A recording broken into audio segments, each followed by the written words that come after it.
നിങ്ങളുടെ പേഴ്സണാലിറ്റി, നിങ്ങളുടെ ക്യാരക്ടറിസ്റ്റിക്സ് അല്ലെങ്കിൽ നിങ്ങളുടെ ഇൻ്റലിജൻസ് ലെവൽ, നിങ്ങളുടെ ഐക്യു ലെവല്, നിങ്ങളുടെ സ്ട്രെങ്ത് ആൻഡ് വീക്ക്നെസ്, നിങ്ങൾ എന്ത് ജോലി ചെയ്യണം, എന്ത് ജോലി ചെയ്യരുത്, എന്ത് കോഴ്സ് നിങ്ങൾ തിരഞ്ഞെടുക്കണം എന്നൊക്കെ ഒരു ഫിംഗർ പ്രിൻ്റ് അനാലിസിലൂടെ ഒരു മോണിറ്ററിൽ ഒരു സോഫ്റ്റ്വെയറിൻ്റെ സഹായത്തോട് കൂടിയിട്ട് നമുക്ക് അറിയാൻ പറ്റുകയാണെങ്കിൽ വളരെ നല്ല കാര്യമാണ്. നമുക്ക് ഈസിയാണ് സൈക്കോളജിക്കൽ പേഴ്സണാലിറ്റി അസസ്മെൻറ്റുകളൊക്കെ. ഇങ്ങനെ ചെയ്യാൻ പറ്റും, ഇതിൽ ശാസ്ത്രീയതയുണ്ട്, ഇങ്ങനെ ചെയ്യാൻ പറ്റുമെന്ന് വളരെ ആധികാരികമായിട്ട് പറയുന്ന ഒരുപാട് അഡ്വർടൈസ്മെന്റുകൾ, ആഡ്സുകൾ പ്രത്യേകിച്ച് ഇൻസ്റ്റാഗ്രാമിലും സോഷ്യൽ മീഡിയാസിലും നിങ്ങൾക്ക് കാണാൻ വേണ്ടി പറ്റും. ഇതിൽ ഒന്നാണ് DMIT അസസ്മെന്റ്, അല്ലെങ്കിൽ DMIT എന്ന് പറയുന്നത്. DMIT DMIT ഈ ഒരുപാട് കുറച്ച് കാലങ്ങളായിട്ട് ചില സ്ഥാപനങ്ങൾ ഇത്തരം ഫിംഗർ പ്രിന്റ് അനാലിസിസ് ചെയ്യാൻ വേണ്ടിയിട്ട് ഇത്തരം സ്ഥാപനങ്ങൾ സ്റ്റാർട്ട് ചെയ്തിട്ടുണ്ട്. കുറച്ച് അധികം സ്റ്റുഡൻസ്, പ്രത്യേകിച്ച് സൈക്കോളജി പഠിക്കണം, ഇതാണ് സൈക്കോളജി എന്ന് വിചാരിച്ചുകൊണ്ട് ചില സ്റ്റുഡൻസ് അത്തരം കോഴ്സുകൾ ജോയിൻ ചെയ്യുക. ചില പേരൻസ് അവരുടെ സ്റ്റുഡൻസിൻ്റെ അല്ലെങ്കിൽ അവരുടെ കുട്ടികളുടെ സ്ട്രെങ്ത് ആൻഡ് വീക്ക്നെസ്, ഏത് കോഴ്സ് എടുക്കണം എന്നൊക്കെ മനസ്സിലാക്കാൻ വേണ്ടി DMIT അനാലിസിസ് അല്ലെങ്കിൽ ഫിംഗർ പ്രിന്റ് അനാലിസിസ് ചെയ്തുകൊണ്ട് മനസ്സിലാക്കുക. ചില ആൾക്കാർ അവരുടെ പേഴ്സണാലിറ്റി, അവരുടെ സ്ട്രെങ്ത് ആൻഡ് വീക്ക്നെസ്സും അല്ലെങ്കിൽ അവരുടെ പ്രോബ്ലംസും അവരുടെ പ്രശ്നങ്ങളൊക്കെ ഫിംഗർ പ്രിന്റിലൂടെ മനസ്സിലാക്കാൻ പറ്റുമെന്ന് വിചാരിച്ചുകൊണ്ട് ഇത്തരം അനാലിസിസിന് വേണ്ടിയിട്ട് പോവുക. യഥാർത്ഥത്തിൽ എന്താണ് ഇതിൻ്റെ യാഥാർത്ഥ്യം? DMIT അല്ലെങ്കിൽ ഒരാളുടെ ഫിംഗർ പ്രിന്റ് അനാലിസിസിലൂടെ ഒരു കാരണവശാലും ഒരാളുടെ പേഴ്സണാലിറ്റിയോ ഐക്യു ലെവലോ ഇന്റലിജൻസോ mental ability, strength and weakness ഒന്നും തന്നെ മനസ്സിലാക്കാൻ സാധിക്കില്ല. ഇതിൻ്റെ ഒരു ഹിസ്റ്ററി എന്ന് പറയുന്നത് നമുക്കറിയാം. പണ്ട് കാലഘട്ടത്തിൽ അല്ലെങ്കിൽ സൈക്കോളജിക്കൽ ഇത്തരം സയന്റിഫിക് ടെസ്റ്റുകളൊക്കെ രൂപപ്പെടുന്നതിന് മുൻപ്, ഒരു 100-150 വർഷം മുൻപ് അല്ലെങ്കിൽ അതിലും വർഷം മുൻപ്, ഒരാളുടെ ബോഡി ഷേപ്പ് അല്ലെങ്കിൽ ഒരാളുടെ ഫാറ്റ് ആണോ, ഒരാൾ സ്ലിം ആണോ എന്ന് നോക്കിയിട്ട് ഒരാളുടെ പേഴ്സണാലിറ്റി മനസ്സിലാക്കാൻ സാധിക്കുമെന്നും, അതുപോലെ തന്നെ നമ്മുടെ സ്കള്ളിൻ്റെ ഷേപ്പുകൾ, നമ്മുടെ ബ്രെയിൻ പൊതിഞ്ഞുള്ള ഈ സ്കള്ളിൻ്റെ ഷേപ്പ് മനസ്സിലാക്കിയിട്ട്, അല്ലെങ്കിൽ നെറ്റിയുടെ വലിപ്പം മനസ്സിലാക്കിയിട്ട്, അല്ലെങ്കിൽ ഫിംഗർ പ്രിന്റ് മനസ്സിലാക്കിയിട്ട്, ഫിംഗറുടെ ഇതിൻ്റെ ഷേപ്സ് ഒക്കെ മനസ്സിലാക്കിയിട്ട് ഒരാളുടെ ക്യാരക്ടറും പേഴ്സണാലിറ്റിയൊക്കെ തന്നെ മനസ്സിലാക്കാൻ പറ്റും എന്ന് വിശ്വസിച്ച ഒരു കാലം ഉണ്ടായിരുന്നു 100-150 വർഷം മുൻപ്. അതിനുശേഷം ഇതിലൊക്കെ സയന്റിഫിക് ആയിട്ടുള്ള സ്റ്റഡീസ് ആരംഭിക്കും. ഇതൊന്നും തന്നെ ഒട്ടും തന്നെ നമ്മുടെ ക്യാരക്ടറുമായിട്ട് യാതൊരു ബന്ധമില്ലെന്ന് മനസ്സിലാക്കുകയും ഇതൊക്കെ നമ്മൾ പൂർണ്ണമായിട്ട് ഒഴിവാക്കിയതുമാണ്. ഇത്തരം അസസ്മെന്റ് ടെക്നിക്കുകൾ, പ്രത്യേകിച്ച് മോഡേൺ ടെക്നോളജി വന്നതോട് കൂടിയിട്ട് ഫിംഗർ പ്രിന്റ് അനലിസ്റ്റ് എക്യുപ്മെന്റ്സുകളൊക്കെ ഇന്ന് അവൈലബിൾ ആണ്. അപ്പോൾ അത്തരം എക്യുപ്മെന്റ്സ്, അതുപോലെ തന്നെ ഒരു സോഫ്റ്റ്വെയർ, ഒരു മോണിറ്റർ ഒക്കെ ഉണ്ടെങ്കിൽ ഇത് കുറേ കൂടി ശാസ്ത്രപരമാണ്, കുറച്ചുകൂടി ആധികാരികമാണ് എന്നൊരു തോന്നൽ പൊതുജനങ്ങളിൽ ഉണ്ടാക്കും. അപ്പോൾ ഈ ഒരു ഓപ്പർച്യൂണിറ്റി മുതലെടുത്തുകൊണ്ട് ഒരുപാട് സ്ഥാപനങ്ങൾ ഇപ്പോൾ പ്രത്യേകിച്ച് സോഷ്യൽ മീഡിയയിലൊക്കെ അഡ്വർടൈസ്മെന്റ് കാണാൻ പറ്റും. നിങ്ങളുടെ സ്റ്റുഡൻസ് അല്ലെങ്കിൽ നിങ്ങളുടെ പേഴ്സണാലിറ്റി മനസ്സിലാക്കണോ, അല്ലെങ്കിൽ നിങ്ങളുടെ സ്ട്രെങ്ത് ആൻഡ് വീക്ക്നെസ്, നിങ്ങൾ ഏത് കോഴ്സ് എടുക്കണമെന്ന് മനസ്സിലാക്കണോ, നിങ്ങൾ ഫുൾ ഡീറ്റെയിൽസ് നിങ്ങൾക്ക് കിട്ടുമെന്ന് പറഞ്ഞുകൊണ്ട് ഒരുപാട് അഡ്വർടൈസ്മെന്റുകൾ. ഒരുപാട് സ്റ്റുഡൻസ് ഇത്തരം കോഴ്സുകൾക്ക് ജോയിൻ ചെയ്തിട്ടുണ്ട്, സൈക്കോളജി ഇതാണെന്ന് പറഞ്ഞ് മനസ്സിലാക്കിയിട്ട്. ആക്ച്വലി ഇത് കംപ്ലീറ്റ് ഫ്രോഡുലന്റ് പ്രാക്ടീസ് ആണ്. സൈക്കോളജിക്കൽ മേഖലയിലുള്ള ഒരുപാട് ഫ്രോഡുലന്റ് പ്രാക്ടീസുകൾ ഉണ്ട് മെന്റൽ ഹെൽത്ത് മേഖലയിൽ.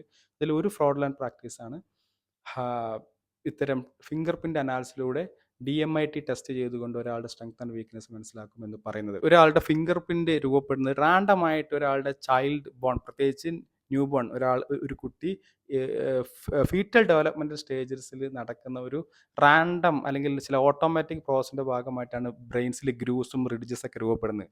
ഇത്തരം ഗ്രൂസും റിഡ്ജസും രൂപപ്പെട്ടതിന് ശേഷമാണ് നമുക്ക് ഫിംഗർ പ്രിന്റ് ആയിട്ട് തോന്നുന്നത്.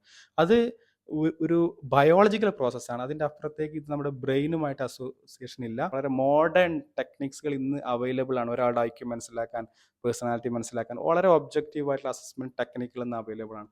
അത്തരം ടെക്നിക്കുകളെ നിങ്ങൾ ഫോളോ ചെയ്യുക. ഒരിക്കലും ഇത്തരം സ്യൂഡോ സയൻസ്, ഇത് ക്ലിയർ സ്യൂഡോ സയൻസ് ആണ്. നമ്മുടെ പണ്ട് പാമസ്ട്രി ഇന്നും ആൾക്കാർ ഫോളോ ചെയ്യുന്നുണ്ട്. ഹസ്തരേഖാശാസ്ത്രം, അല്ലെങ്കിൽ ഒരാളുടെ ഭൂതം, ഭാവി, വർത്തമാനം, ഒരാളുടെ ഫിംഗർ നോക്കി അല്ലെങ്കിൽ നമ്മുടെ രേഖ നോക്കിയിട്ട് പറയാൻ പറ്റുമെന്നുള്ളത്. ഇത് അതിൻ്റെ ക്ലിയർ മോഡേൺ രൂപമാണ്. അല്ല, ഒരു കമ്പ്യൂട്ടറിൻ്റെ മോണിറ്ററൊക്കെ ഉണ്ടെങ്കിൽ സാധാരണക്കാർക്ക് ഇത് വളരെ ശാസ്ത്രീയപരമായിട്ട് തോന്നുകയും, ഞാൻ വളരെ അത്ഭുതപ്പെടുന്ന ഇത്തരം കോഴ്സുകൾ ജോയിൻ ചെയ്യാൻ വേണ്ടിയിട്ട് സ്റ്റുഡൻസ് ഇതൊരു മെന്റൽ ഹെൽത്ത് മേഖലയാണെന്ന് മനസ്സിലാക്കിയിട്ട്, ഇത് മെന്റൽ ഹെൽത്ത് മേഖലയാണെന്ന് അബദ്ധത്തോടു കൂടി മനസ്സിലാക്കിയിട്ട് കോഴ്സ് എടുക്കുന്നവരുണ്ടെന്നുള്ളത്. ഇത് ക്ലിയർ സ്യൂഡോ സയൻസ്. ഇത് ഞാൻ പറയുന്നത് നിങ്ങൾ വിശ്വസിക്കേണ്ട. നിങ്ങൾ ജസ്റ്റ് ഒന്ന് ഗൂഗിളിലോ അല്ലെങ്കിൽ നിങ്ങൾ ChatGPTയോ DeepSeekോ ഏതെങ്കിലും വെബ്സൈറ്റിൽ നിങ്ങളൊന്ന് ജസ്റ്റ് സെർച്ച് ചെയ്താൽ മതി. DMIT ടെസ്റ്റ്, അല്ലെങ്കിൽ ഇങ്ങനെ ഫിംഗർ പ്രിന്റിലൂടെ ഒരാളുടെ പേഴ്സണാലിറ്റി മനസ്സിലാക്കാൻ പറ്റുമോ, അതിന് ശാസ്ത്രീയപരമായിട്ടുള്ള തെളിവുകൾ ഉണ്ടോ എന്നുള്ള ഒരു ശാസ്ത്രീയപരമായിട്ടുള്ള എവിഡൻസും ഇതിനില്ല എന്നുള്ളതാണ്. മാത്രമല്ല, പിന്നെ ഒരു ക്വസ്റ്റ്യൻ ആണ്, സാധാരണ ഫിംഗർ പ്രിന്റ് അനാലിസിലൂടെ നമ്മുടെ എന്തെങ്കിലുമൊക്കെ മനസ്സിലാക്കാൻ പറ്റുമോ എന്നുള്ളത്.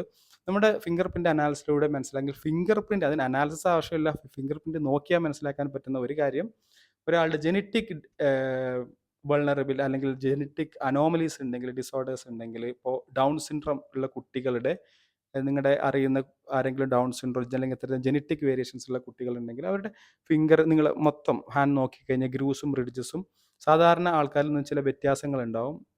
കുറച്ച് ഷേപ്പ് അങ്ങോട്ടും ഇങ്ങോട്ടൊക്കെ മാറിപ്പോയിട്ടുണ്ടാവും. ഫ്രീക്വൻസി ലോ ആയിരിക്കും. സാധാരണ കുട്ടികളിൽ ഉണ്ടാകുന്ന അത്ര തന്നെ റിഡ്ജസും ഗ്രൂസും ഫിംഗർ പ്രിന്റിൽ കാണാൻ വേണ്ടി സാധിക്കില്ല എന്നുള്ളതാണ്. പക്ഷെ അത് നോക്കിയിട്ടല്ല നമ്മൾ സാധാരണ ഡൗൺ സിൻഡ്രോം ഡയഗ്നോസ് ചെയ്യുന്നത്. അതിന് അതർ ഫീച്ചേഴ്സ് ഉണ്ട്.